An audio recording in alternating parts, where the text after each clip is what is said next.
Welcome everyone. Today we delve into the pages of a compelling and thought-provoking book, In the Name of God. This work is contentious, yet not so controversial, as it speaks openly, honestly and truthfully about a bygone era.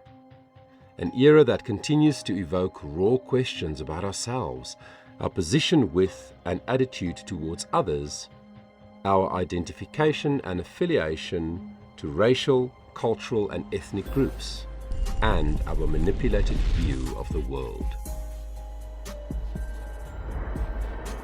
In the Name of God is filled with a true account of As It Happened. You'll discover action, drama, adventure and romance, all immersed against a backdrop of a nation at war, under siege by a communist threat, and at war with itself. A government and people influenced by their religious and inwardly looking worldview forced their pervasive ideology onto different groups, manipulating a nation divided. This type of manipulation and disinformation is nothing new. Whether one chooses to believe in the noble ideal or not, it has its roots in ancient Babylon. It continues unceasingly until today, in many different guises, in many different countries, nations, and peoples. It remains ever deceitful, cleverly indoctrinating, controlling, directing, molding, and steering the minds and perceptions of people on this planet on a daily basis. Follow the young Michael as he experiences both the highs and lows of growing up in apartheid South Africa. His journey is a powerful reminder of the resilience of the human spirit and the quest for truth and understanding in a divided world.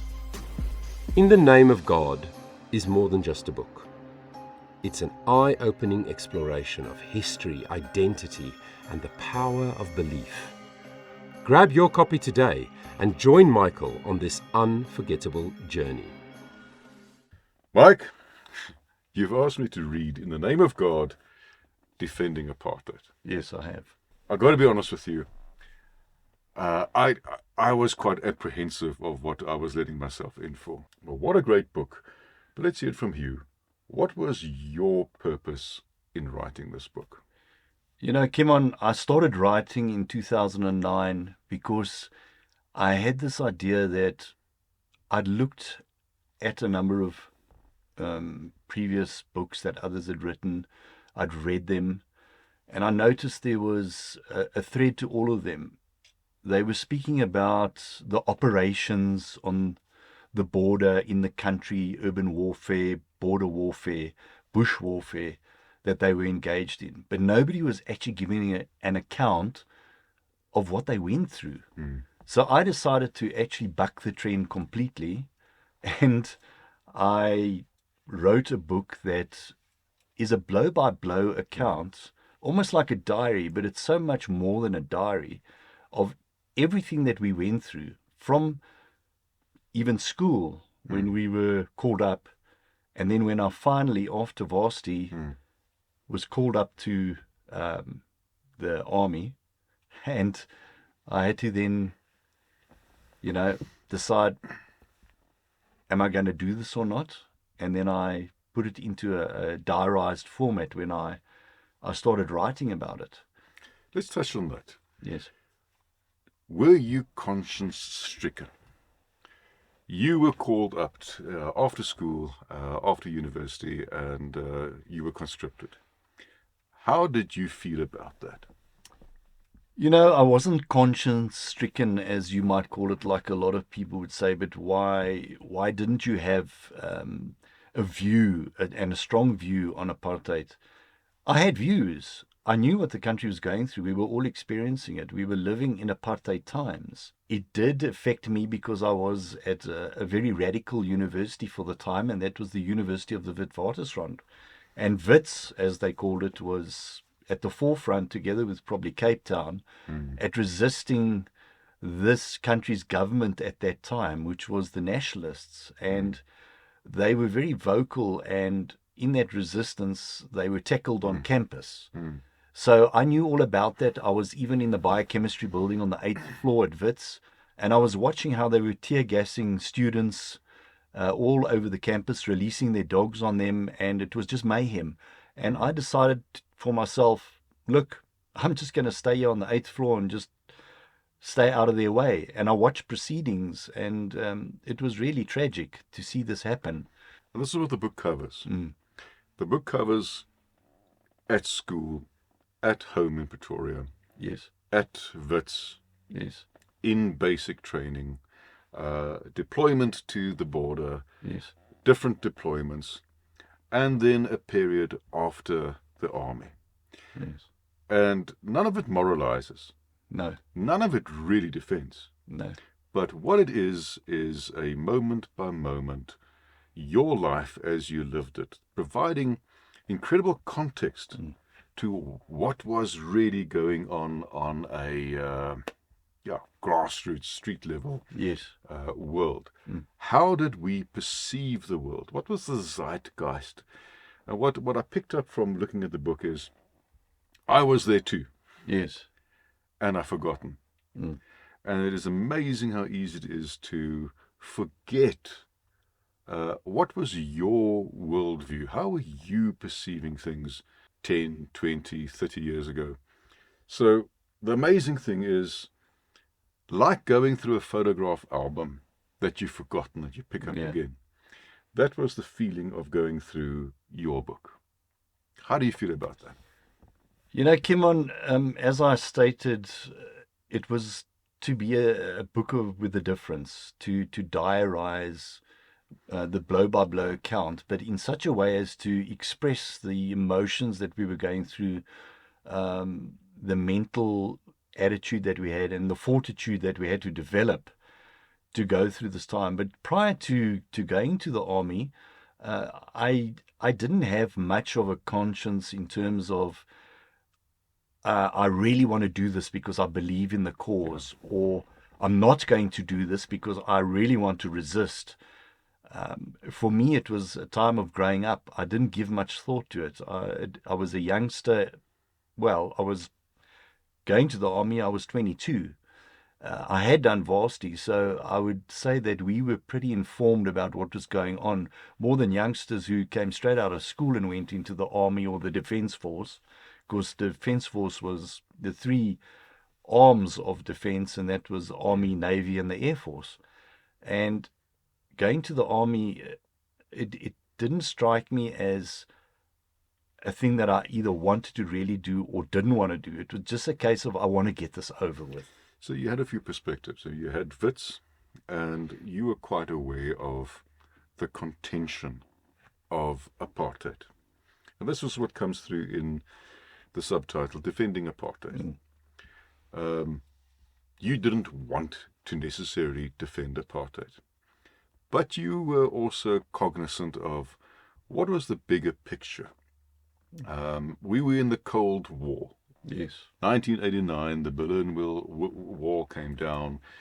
Eventually, around the early 90s, under Gorbachev, the Soviet Union dissolved, and there was a weird time in our history of working out what is going to happen. Is this the end of the Cold War?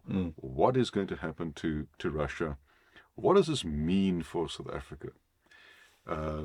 There was terrorism in South Africa. Yes. We had an idea that this was a war against communism. The Cubans, the Russians, many others were wanting to invade and take over the country and change a way of life. Yes. Okay. That perspective wasn't missed by me at all in growing up. I would say that the apartheid state did a really, really good job of using the media, and basically every aspect of our lives at that time was governed through the nationalists. And you could say that, well, surely people would realize and see that all of this is wrong. Well, there were things that we saw were wrong, but they did such a really good job of speaking about that this has got a much higher responsibility for the country that we even thought of. And they propagated and promoted this whole communist takeover of the country, that we were facing the Red Army and the Cubans and even to some extent the And this Chinese. was in the training. Yes. You had sessions as an officer which explained, and you knew there's propaganda here. You knew there's some truth as well. But whether it was on training or back home, the newspapers, television, religious institutions, education, state, media, religion was in lockstep. Yes. And so it was difficult to figure out what was the truth in a system that was requiring you to do basic service. Yes. Well, that part of it is so apt in terms of we were applied with disinformation by the apartheid government, by the nationalists. And it was done in such a believable manner that people couldn't easily discern that things weren't right. Yeah. And they were made to believe that they were doing the right thing. I even, to a large degree, believe that, yes, I don't want the commies invading and, setting foot in South Africa, and my family and my friends are vulnerable. I'm going to do my part to do what I can to protect them. Yeah. But at the same time, I knew that things weren't right. We knew once we were in the army, and you said as an officer, and we were receiving our training, more and more of their disinformation was given over to us. And I can tell you this without reservation, that it wasn't just us English-speaking people that were more liberal and viewed what they were trying to do to us as being a nonsense thing. But a lot of our Afrikaner friends, our buddies in the army, also resisted this, and they struggled with the varsity intakes, whereas the youngsters who came straight out of school were easy to manipulate and ply with their disinformation. For us, it wasn't easy for them, and they knew it, and they knew they could only take us so far and not push us any further, because we actually knew what it was about. But I come back to saying that, how much did I care about it? No, I just wanted to get it done. Just need to get it done. Just needed to get it It done. was 2 years, and I think everybody had the same view. Yes. It was a necessary evil. Could you push against it? Not really. And it is what was required. Yes. And some people used to complain bitterly that it's 2 years off your career of earning. But many others would say what a wonderful opportunity it was to become disciplined, to become a young man, to throw off the back, an upbringing. Yes. What experiences are for you some of the standouts of the book? There's many stories here, and as I said, some of are very personal in terms of you letting go of home and dealing with your social world, and then being confronted by some difficult people, difficult situations. Some are happy, some are difficult situations. What stands out for you as some of the memories which you share in the book? Well, I think the most pertinent one for me that has got the most value and meaning, not just to me personally, but what I convey in the book, and I want others to know about it and to think about it. In the second year that I served, I was part of 113 Battalion, which was based at Letaba Ranch, near the Letaba River. And for people that don't know South Africa that well, for international folk that read this book, it was right next to the Kruger National Park. But we weren't deployed in that immediate area. We trained in that area. But when we deployed, we went right up to the Limpopo border. And we were stationed just this side of the Kruger National Park main game fence at a place called Matabeleland. And that base was a very interesting base. I think years before we even got there, it was somebody's homestead right on the Limpopo River. And it was a wonderful looking place. But we knew it wasn't military in its origin. It was a house, even possibly a small mansion. But we used this as a base. And from that base, we would go out and we would patrol the Limpopo River to a certain position. And then another group or another battalion would be stationed further down. And we didn't have direct contact with them. We had radio comms if we needed to, but we were separated out from the next group and the group thereafter. So all the way along the border, all the way along our northern border with Zimbabwe at the time, it had already become Zimbabwe in 1980, but we talk about the old Rhodesia. And also, on the other side of the Kruger Park, very near us, was the Mozambican border. So there's a little place called Crook's Corner, where the confluence of the boundaries come together.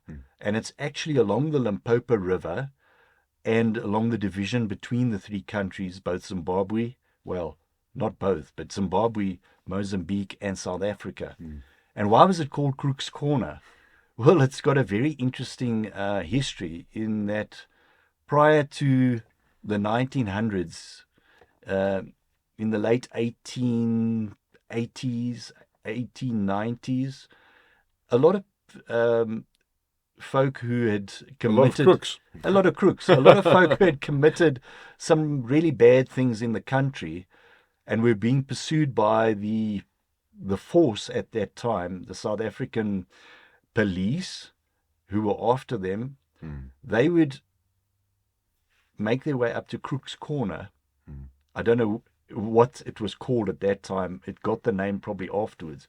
But they would position themselves just the other side of the South African border, either in Zimbabwe and Mozambique, and thumb their noses at the South African police force that was trying to catch them. And because we weren't allowed to cross borders, and there was very strict border control, they managed to evade the law, stay there in a makeshift tent, catch wild game, live off the land.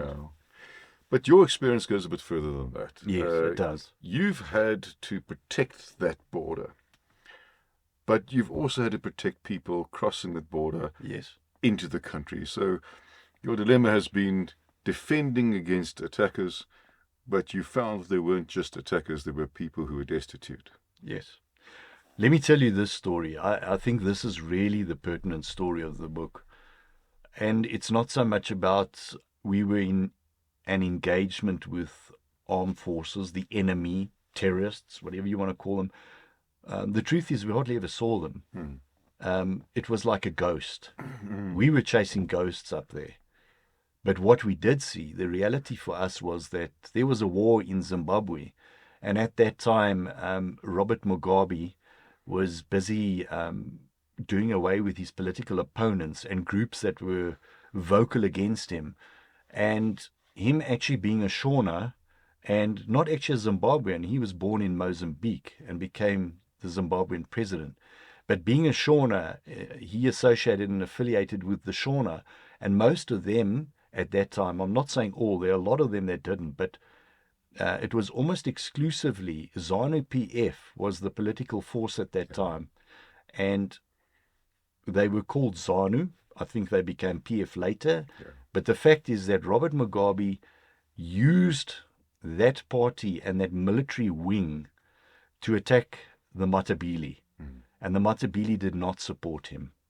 And what actually transpired is, and this is in the public domain, everybody knows it, that he basically genocided Matabele's in the order of 20 to 50,000 Matabele's. Nobody knows exactly the number that were massacred by him. And so what we encountered was these refugees coming through the border. And it was no easy feat for them. It was families with young children many times. Very seldom was it anybody of a conscripted age, a male. It was males, females, little children, grannies, grandpas. They were trying to escape the slaughter that was taking place north of us. And what they did is when they managed to even get through the sisal fence and through the Kruger National Park, they faced incredible odds because they came with literally the clothes on their back and a They bag. faced lions. They were being attacked Absolutely. by everything in the Kruger Park.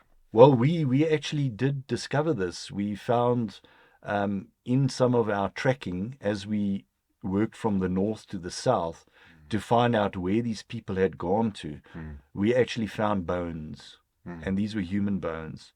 And what had happened is that they were attacked by lions, hyenas, even leopards, and these people were defenseless. And what would happen is, say, one or two were attacked, the rest would just run away, running south, and leave everything that they had behind, which may have been a bag of meal and maybe a pot to cook it in. And that's what they had. This is what I find so fascinating about your book, Mike, is that you have all these stories. Yes. Your troop set out at night, and the anxieties of people coming in the dark, shots being fired, investigation, what's happening, and you could feel the emotion of you defending a country, you defending a border. Yes. There are some serious people with some serious equipment wanting to come across this border, and you need to do what you need to do as an officer. But at the same time, the other stories of these destitute people coming across half dead. Yes. Sometimes your colleagues wouldn't have the same compassion and care as what you did, and oftentimes you would take them and make sure that they got to medical attention and were revived, and that something was done to put them in contact with their families again, if at all possible. Yes. Okay, let me start to tell you that the point I want to make is we didn't just fire shots. We had such strict protocol in terms of how we used our weaponry. So we had rifles, we had grenades, rifle grenades, we have even had grenade launchers. And I want to tell you that because the protocol was so strict, we never just randomly fired at anybody.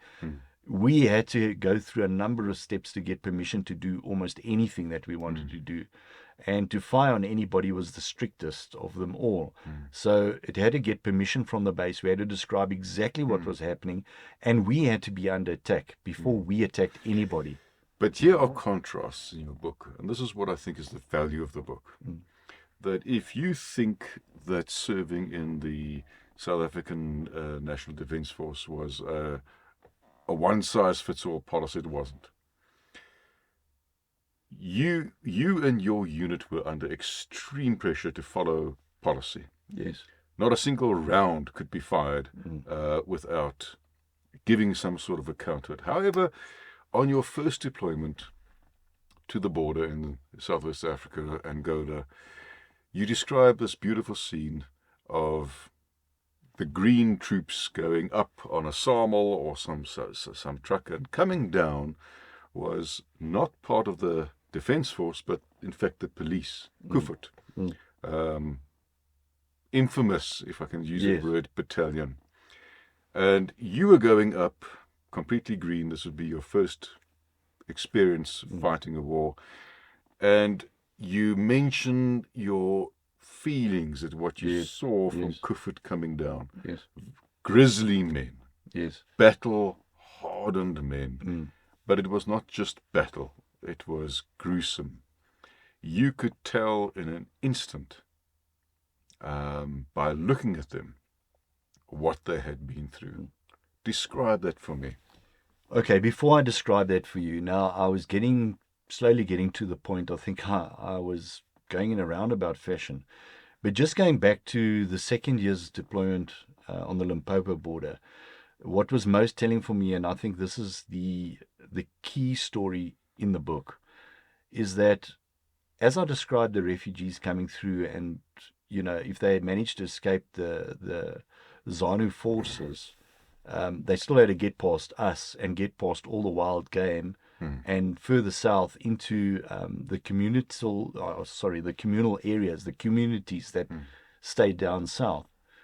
And the one time I was actually doing a round with the driver of a water tanker because we wouldn't just walk everywhere. We used vehicles where we could. Or your motorbike. Or my another lovely motorbike, story, which which was you were disciplined illegal. for. I was disciplined for. I took my own motorbike up there, yes, and then there were some consequences, and that's also very interesting. But this one was really, in a sense, very tragic in that the SAML, they were called SAML 50s, but this had a tank on the back, a water tanker. And I was riding as a passenger, and we were going to refill the little water carts at the various deployed temporary bases of our actual battalion. And so I was in the main base, and I went out on this water duty. And while we were riding on one of these really terrible, we can't even call them dirt roads, it was just broken rock everywhere through the Kruger National Park, I managed to spot something on the side of the road, and the driver hadn't even seen it. I told him, stop, I've seen something, just stop. And he'd actually ridden past what looked like a pile of clothes in the grass. So I said to him, just stop. I can't remember his name, exactly what his name was, and I think I might have recounted in the book what his name is, but this is a long time ago. And he stopped, and I got out, and I cautiously went without my rifle. Funny enough, I felt safe enough that I didn't have to take my weapon with me, but I was very aware of what I was doing, because to be honest, I didn't want to be attacked by a leopard or a lion, having jumped out of a water cart or a water tanker. So what actually transpired was getting out and then walking back behind the truck to the side of the road. I was looking, and it was still just almost a pile of clothes to me, really old, dirty clothes. But when I got closer, I saw it was a male, it was a human being, and it was a refugee. And this was a Matabeleland refugee. How do I know this? Well, later on, we actually got him to speak to our interpreters, and he spoke Matabele. He was not a Shona, and he was also escaping. And I saw he couldn't even get up, but he looked up at me, and his eyes were pleading with me. And there was just absolute despair and hopelessness in his eyes. And what I did was I bent down, and I can't speak that language, but he could see that I was engaging with him. And I asked him in most basic ways and with hand gestures, "Are you okay? What's going on here? But obviously, Where's your family? Obviously, Are you on your own?" But obviously, I suppose some of my questions were a bit superfluous, because he could hardly speak. His mouth was so dry, he had scaling around his mouth from how dry it was. He had no water on him, he had nothing, he had no food. He just had the clothes on his body. And he just pleaded with me, and I could see that I wasn't going to get anything out of him. He couldn't even speak to me. So I told the driver, "Come and help me." And as far as I recall, he came round from the driver's side of the tanker, and he looked at that and he said to me, "I'm not touching him." And I said, "What are you talking about? I'm giving you an order." He said, "I refuse to touch him. I'm not going to." So instead of having a massive argument about my authority over his, because he was not an officer, he was a non-commissioned officer, an NCO, I just said, "Okay, just get in the truck. I'm going to pick him up. You just wait for me. You look through the mirror, the side mirror, and you just see where I'm going to pick him up. But I can't put him in the cab because you can't handle the way he smells or looks. Yeah. And I'm going to hold him on the back of The truck. the tanker." And fortunately, there were hand railings and steps on the back of the water tanker. And I somehow picked this guy up. I don't know what I did, but I literally had an imaginary clothes peg on my nose. But I picked him up and I carried him as best as I could, and very carefully, because I could see he was so emaciated. He probably hadn't had food for days, and I don't know when he last had water. Picked him up, and I slowly managed to lift him, but I was very strong, and I mean, we were so well trained. I managed to pick him up, literally holding one hand grip on the back of the tanker, putting my foot on one of the steps and pulling him with the other hand under his shoulders as gently as I could. And what I did was I lifted him up and I positioned him there. He couldn't even stand. So what I did was I put my left hand on the one rung and I put my right hand on the rail on the other side. And I used my body to hold him on the tanker. And then I told the NCO, okay, drive back to camp and don't go fast. Yeah. And he did. He managed to turn around. I don't know how, because there aren't many turning around places.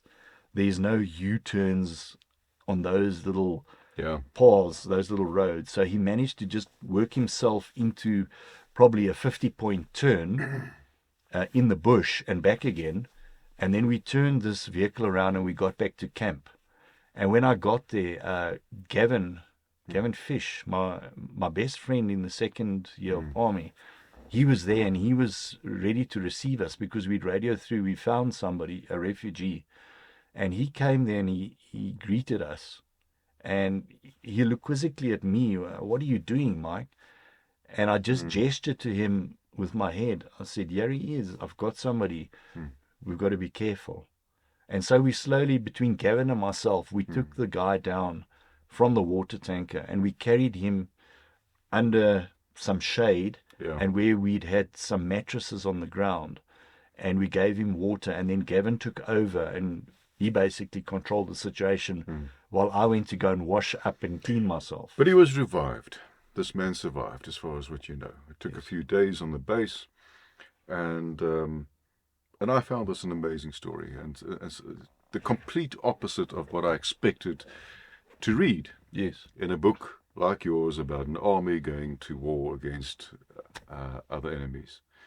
And here is this juxtaposition of different kinds of stories, and that's all they are really. It is your experiences told in the same kind of detail that you're giving us now. And I found that it expanded my mind.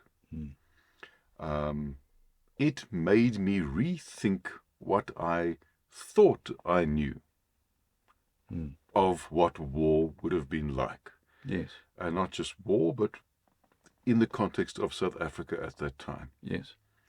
The stories pull on the heart.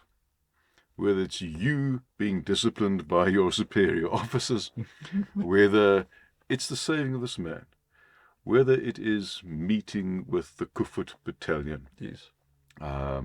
These are men who have killed and who have been on the border for a long time. Trophies around their neck. Yes.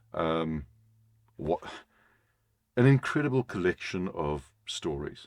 Well, let's go to the Koevoet one, which you asked earlier, and that is, I think, where my innocence completely evaporated.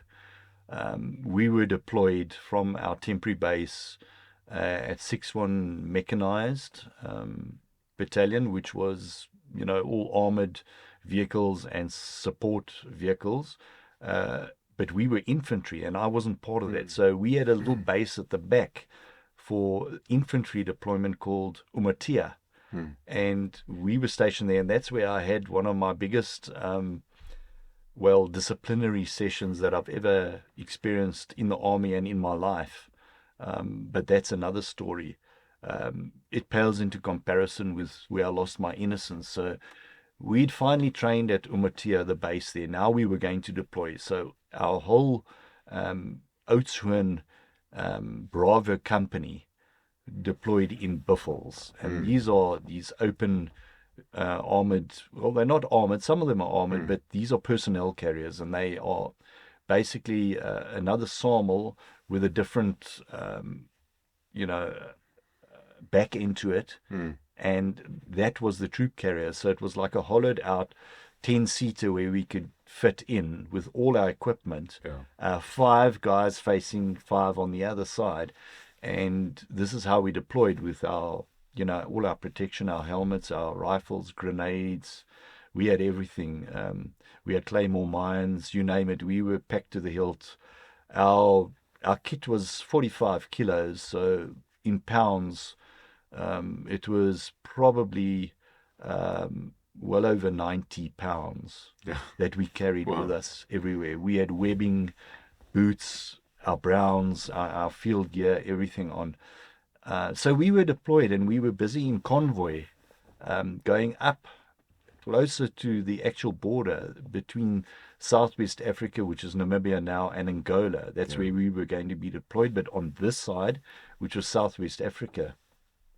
And we'd probably not even gone halfway, and there was a police station and a temporary base towards our right.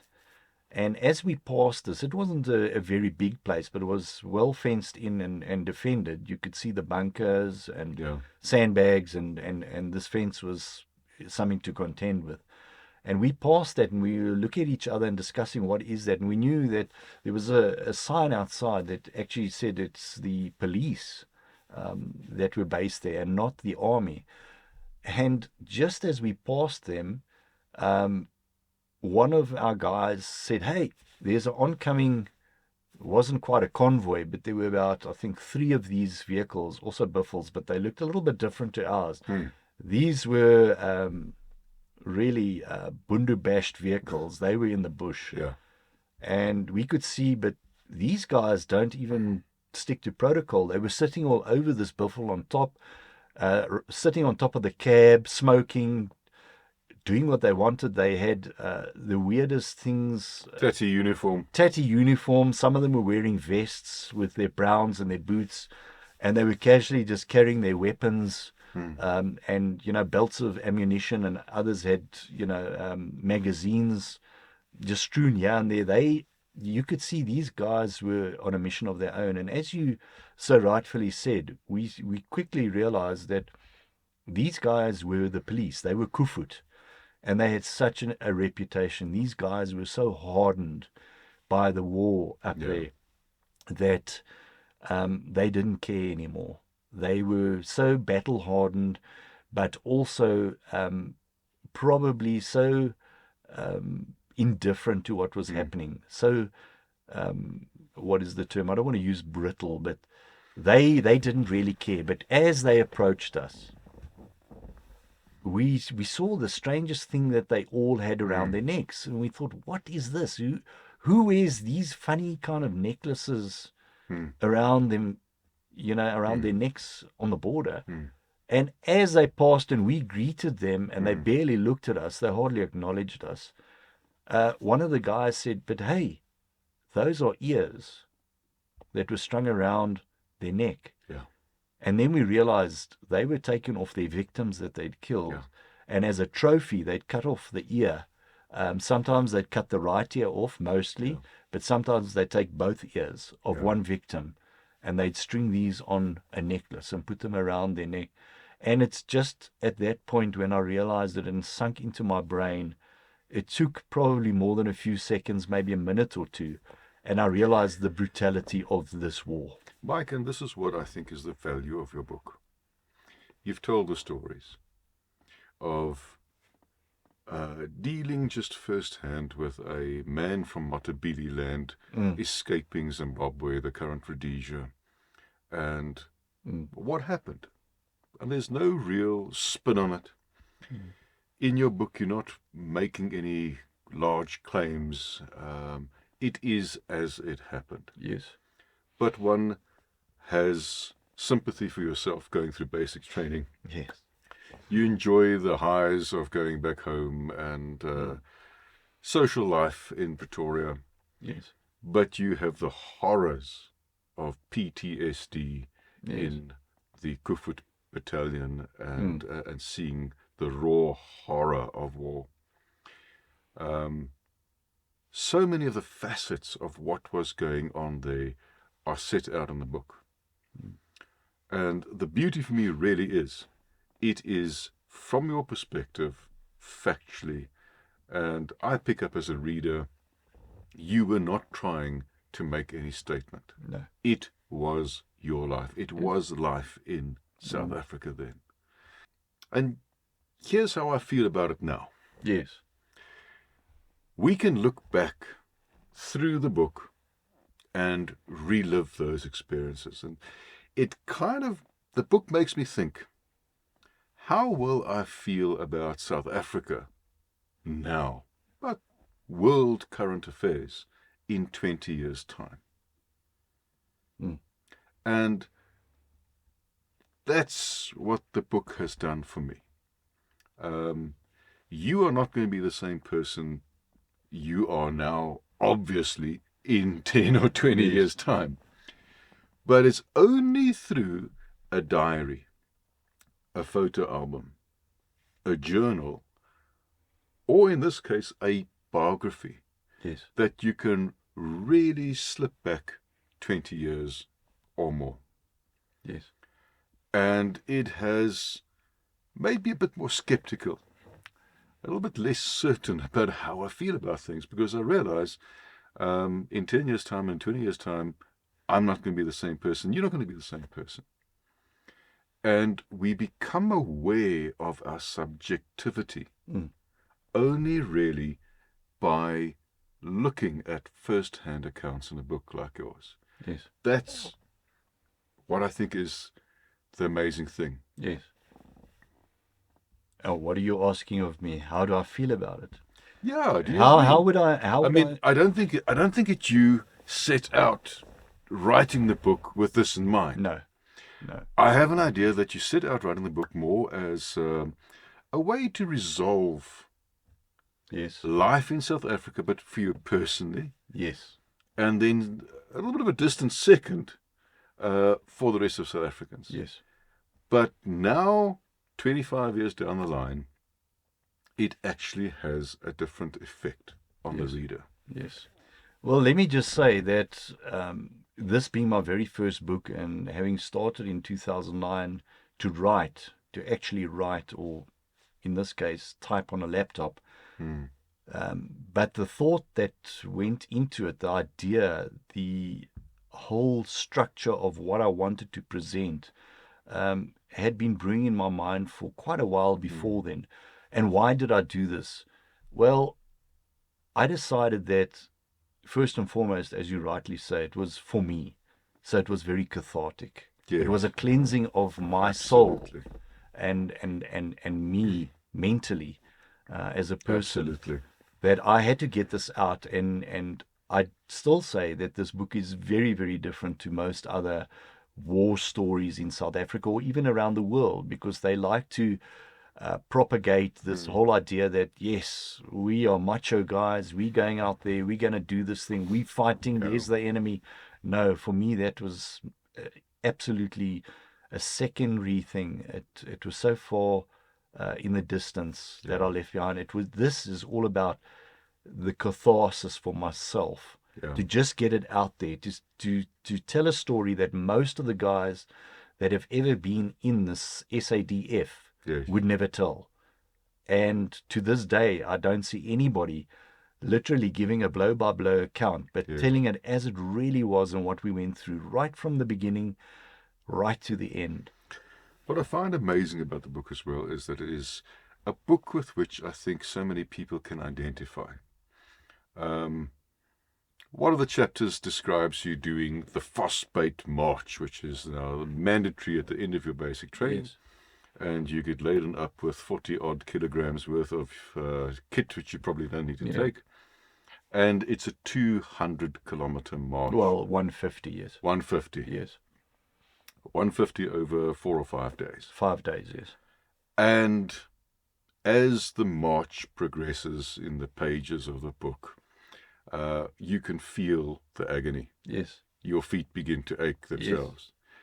But more on an emotional basis, you identify with the amount of people who are quitting and what it takes mentally and physically to push through. Now, everyone in life identifies with this. Every few years in life, we lose people to death, disease, there's economic hardship, there are the difficulties raising children, and so on. And so that march is a highlight in terms of just cultivating mental fortitude and physicality that I think everybody can identify with. Yes. Well, let me just, sort of give you a brief overview of really what it was to me personally doing Vasbyt, or for those that don't understand Afrikaans, it means bite hard, bite fast. Just grit. You got to have determination. You got to determine to get yourself through this. Yeah. And this is what it was all about. And even some of the very best guys that were with me, that you would think these made the best soldiers possible, they failed. The Vasbyt process of walking 30 k's a day with 45 kilograms of pack on your back, and fully dressed up with your webbing and your browns and your boots and carrying your R4 rifle. It was beyond what most people can imagine it to be. Each day, just getting up, before even the crack of dawn. Maybe I should start at the beginning. We deployed off the back of SAML troop carriers, trucks, in vineyards that were close to where our base was, but it was actually more to the south or the southeast of Oudtshoorn, and our base in Oudtshoorn. And we were in the 𝐓𝐇𝐈𝐒 Mountains. Yeah. And I know that the other Beautiful companies, place. very beautiful if you're not in the army and doing what we were doing. It's a wonderful place. And just to say that the other companies also deployed, but they didn't do 𝐓𝐇𝐈𝐒. They went to the Swartberg, which was north of the 𝐓𝐇𝐈𝐒 Mountains. So Oudtshoorn is tucked between the Swartberg range of mountains and the 𝐓𝐇𝐈𝐒 range of mountains. And we were deployed to 𝐓𝐇𝐈𝐒. And when we jumped off the truck, and I use the term lightly, we didn't easily jump off, but we did. And then we handed each other our kits. And then our commanding officer of our platoon, as well as the NCO who was in charge of us, said, right, guys, this is where we start marching. Get yourselves together. We got our water. Everything was dished out. I think we had 2 by 2 liters of water.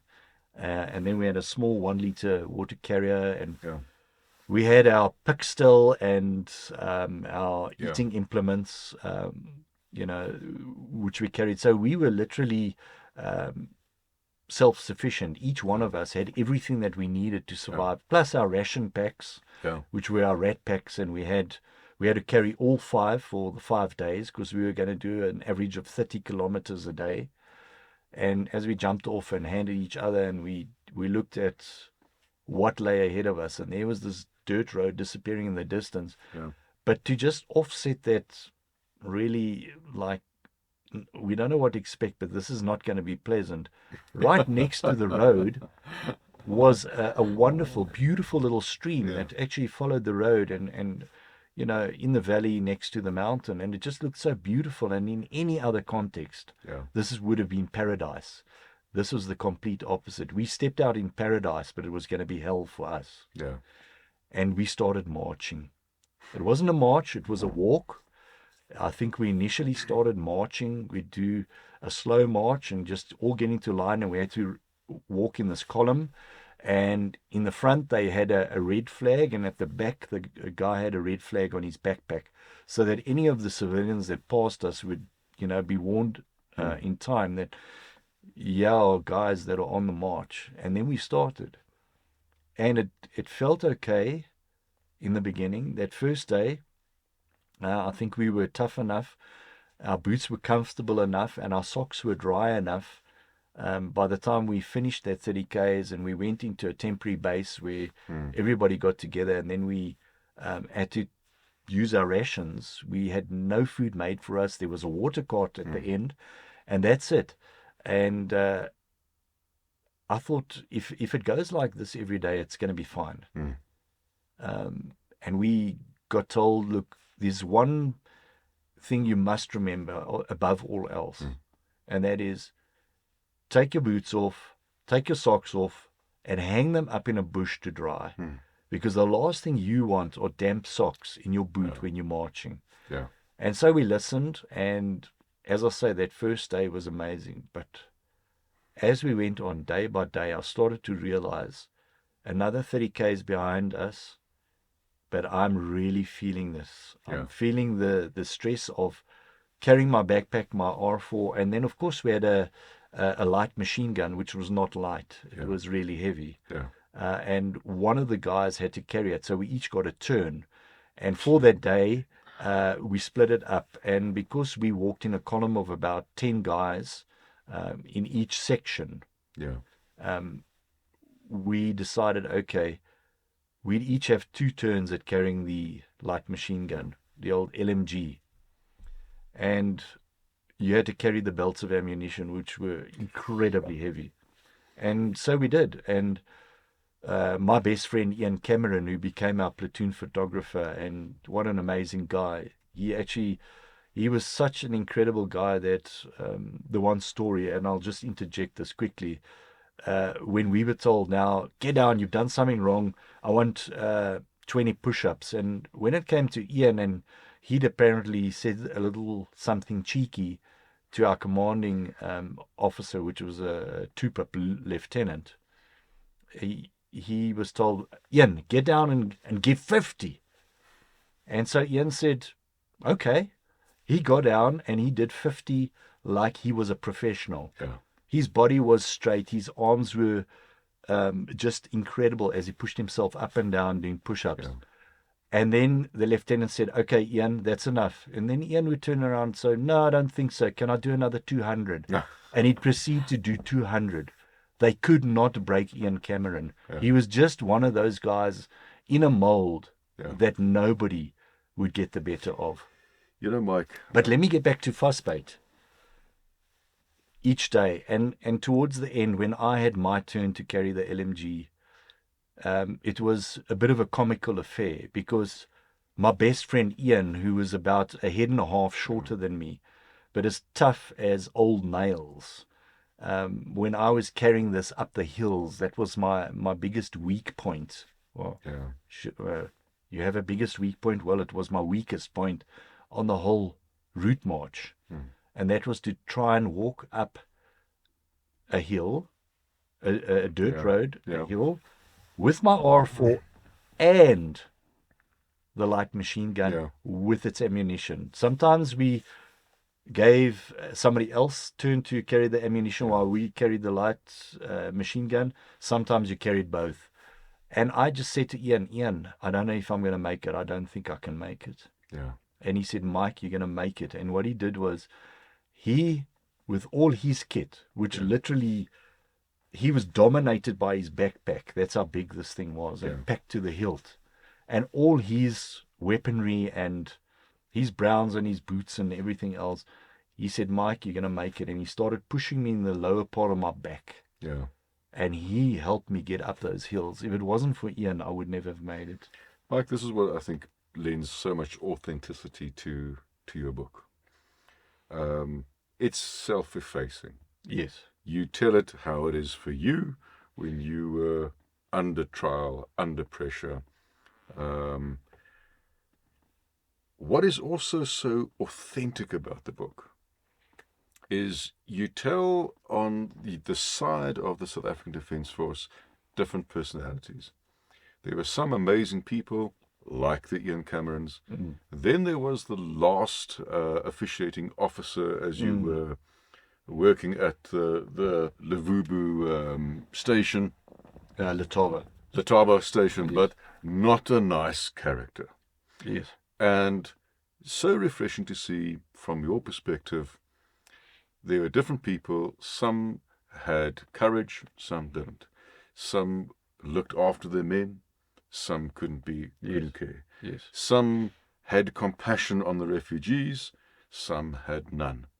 And it reminds me of the quotation from Alexander Solzhenitsyn from his Gulag Archipelago, which he repeats often as the outcome to his book, that the line which divides good and evil does not run between the races. No. Between the nations, No. between this group and that group, but it runs straight down the heart of every man. Yes. You don't make that quote in the book, No. but your book makes the same point. Yes. Well, I wished I had have made that quote. It would have been that much more profound. But I think people reading this book for themselves will quickly realize that I don't play favorites in this book, not at all. Yeah. It actually starts No. off with all of our racial, cultural groups in this country, Yeah. and how I see it from their perspective. And it's informed by a lot of research and my own life experiences with these different groups, that I know I'm not far off the target. And I would say that I would tackle the Afrikaners quite hard, but I'd also be exceptionally empathetic to understand their history and why they became the way they did and the views that they have. And then I tackle the black tribes in this country, about where they came from and their suppression and oppression under apartheid and what they went through. And yet there's things that they did that any moral thinking person would say, you don't do that. And then I really tackle the English speaking people in this country, because boy, I'm one of them. And I can speak from absolute experience and my own truths that are interjected in this book. And I tackle the English speaking people in this country who have always had this highbrow attitude to so many things, thinking they're better than others, whether it was the Afrikaners or the Xhosas, as we should say, and the Zulus and our various black groups. They would always, and I don't know how much of it I did myself, and I think I'm possibly guilty, certainly in my past, but would always have this attitude that we know better, we'll tell you what to do. And just look at those Afrikaners. What do they think they're doing? And the blacks, how is it possible that they do what they do? And then I look back on this and I say, but you know what? We're all guilty. Every last one of us. And you so clearly put it to me, and the audience that will listen to this interview that we're having, this cuts through the heart of every man and woman in this country, in the world. It's not about, oh, I belong to this group, I'm better than you, or whatever, but it's really a heart thing for me. This is what I found very mature about your book, Mike, is that I think we as human beings, and let's just be honest, we like a situation where ourselves, certainly, our families, our groups, whatever community you identify with, you will see in a very binary fashion, we good, you bad. Yes. And this is just part of being human. But being part of the ability to transcend yourself, to mature, to come to a point where we can relate one to another, Yes. and between communities better, one has to arrive at a deeper understanding that, you know what, there isn't a case that you can put the label of good on one group or one person and bad on another. I think if we be honest, we're all pretty bad. Yes, I would actually And say so. sometimes we have moments when we are good, whether it be as a person or a nation or a community. Now, you don't say that in your book, but you tell the stories honestly enough to make it apparent to the inquisitive reader. Yes. You know, Kimon, I think you've hit on a very important point about people as individuals and people as groups and peoples as a nation. And this South Africa is really a strange mix, a melting pot of all sorts. And we have, I don't know if the rest of the world has, sweets that we have called licorice all sorts. We are a bunch of licorice all sorts. Yeah. We are made up of so many different thoughts and understandings and views, but also those hearts that you spoke about. You have people who will just do the right thing every time, and you'll have others who actually tread over that moral line and dabble in the dark side, on the dark side, as I suppose one could describe it. And every country is made up of it, and in each group you can have such a difference of attitude and approach that you can never say as a whole, this group is guilty of this, that group is guilty of that. But I do make certain calls about these different groups because I'm not dealing with individuals. We always looked at one another as groups. Correct. Yes. And your book shows those dynamics between so-called groups, but you break it down to the unit of analysis, if we could use those words, Yes. of the individual. And everything really does boil down to the individual decision that Right. you and I face, and we face throughout our lives, and everybody faces. Yes. And a biography, an honest recollection, stories well told, brings that out in a way that I think is undeniable. You can't get around it. You read the story and you're not expecting the story to evoke that kind of reaction in you. But once you've read the story, you can't escape Yes. thinking about it and reaching conclusions about the 80s, but reaching conclusions about yourself. Yes. I think what you've just said is very astute. It really boiled down to, are you prepared to do introspection of yourself in your life and all your experiences and your interrelations and relations with people, both socially and possibly even more intimately? How do you want to treat others? Would you want to treat them the same way you'd like to be treated? And look, I grew up in a family that was very moral bound, and their whole approach, my father and my mother were relatively strict on us. And even my sister, who I spoke to very recently, said, you know what, Mom was really strict on me. I mean, you and your brother just seem to get away with blue murder. But I think we all see things differently from our own perspectives. I thought they were also difficult on me too at times. But I understand this. And coming back to this whole introspection, an individual needs to do this. Because if you're going to be part of society and you're going to want to identify with groups, you need to have a very mature, compassionate, understanding view of others as individuals and then as groups, because the world likes to put labels on everybody. And unfortunately, we all play this silly game of labeling one another, and we fall into that trap. A related theme, Mike, is, looking at the book and what was happening in the book from a perspective of 25 or 30 years down the line.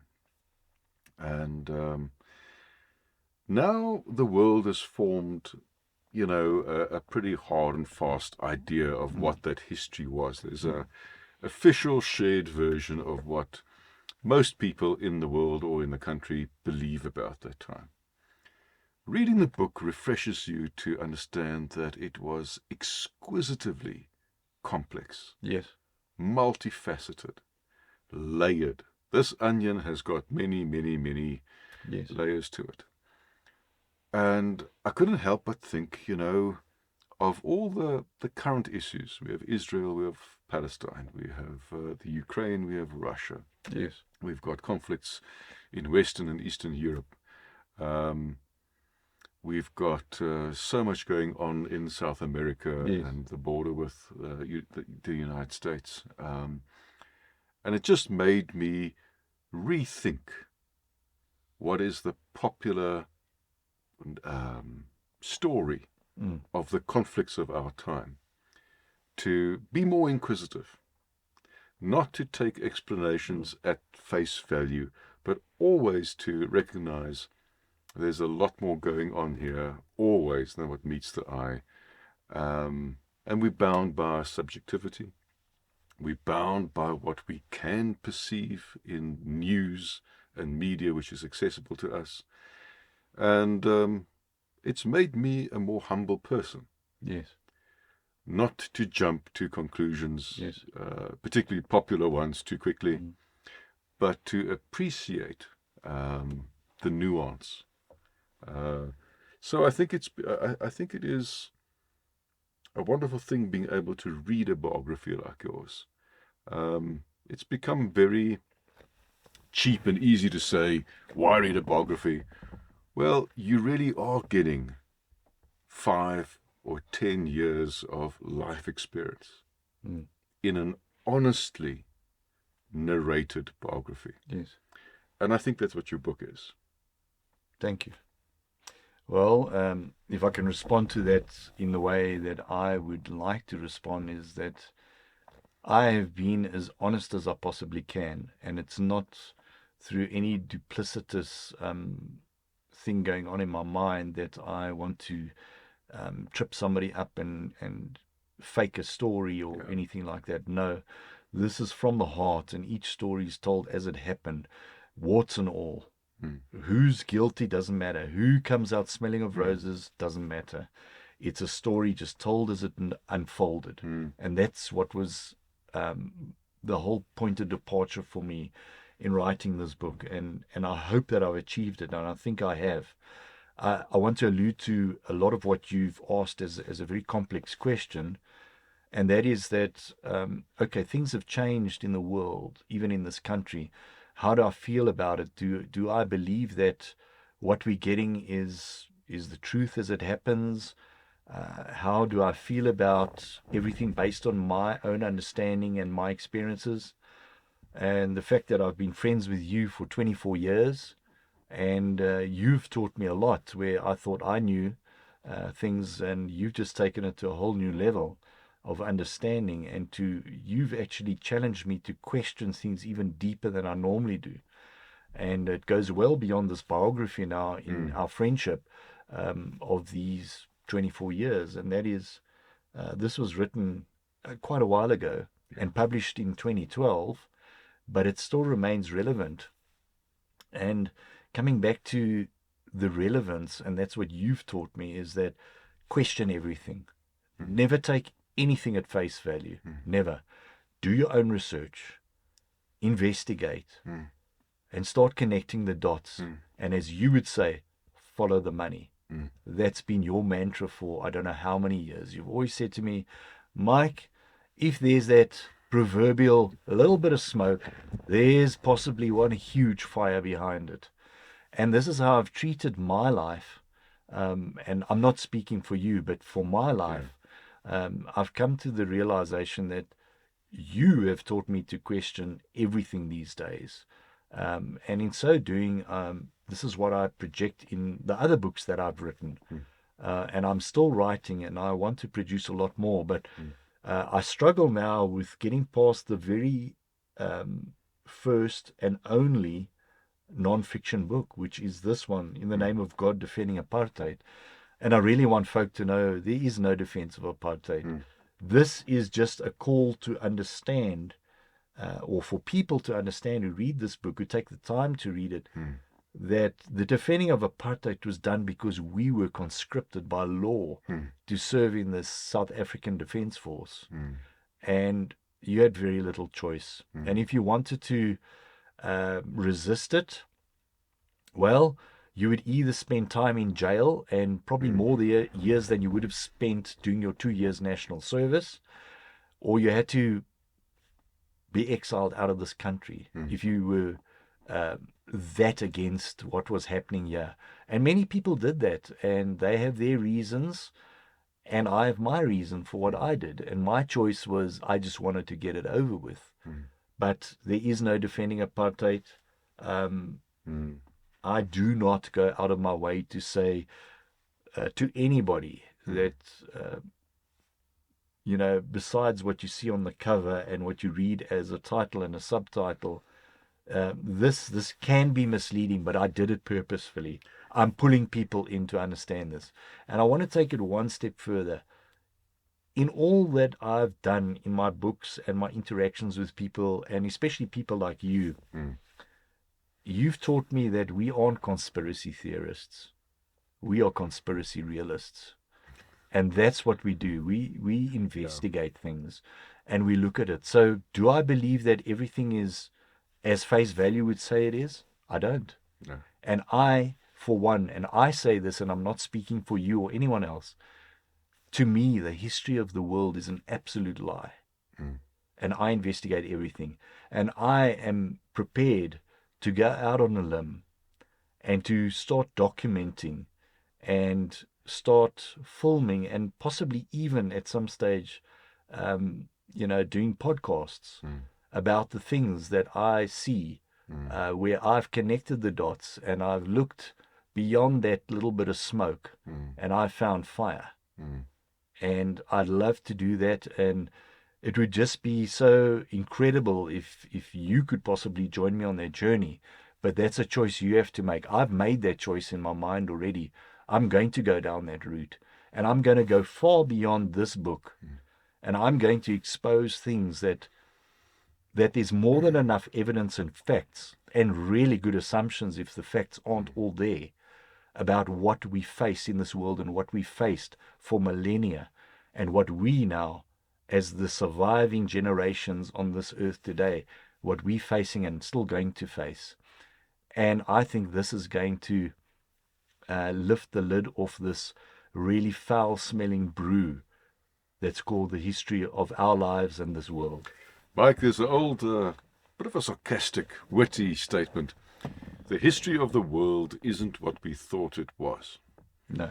And obviously it's a play on, the future isn't what we thought it would be. I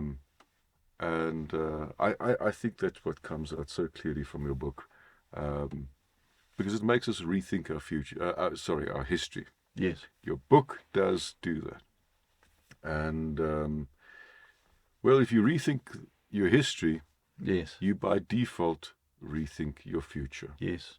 And I think that is what this book, and any book which is a biography as it happened, honestly told, will do for you. I think maybe in closing, having written the book, having thought about the book, if you could go back and tell the Mike Warren as he entered into basic training on day one, if we had the time machine, what would you tell that Mike Warren?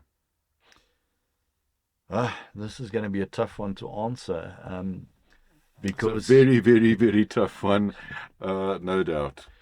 I would start off my point of departure to your questioning me is that, what would I tell the young Mike?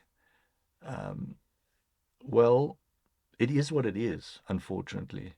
And the blow-by-blow experience is what it is situation. So I don't know if I tell him anything differently. Yes, some of the decisions that the young Mike made could have been different.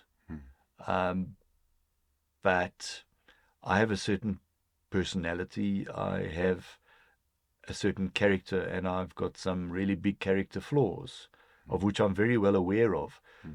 But in saying that, I know there's a part of me that is trying to be genuine, not for the sake of confusing or pulling the wool over other people's eyes, but because it is who I am. I'm a very outspoken person. I'm very frank and forthright. And I literally call a spade beyond a shovel, I call it a bulldozer.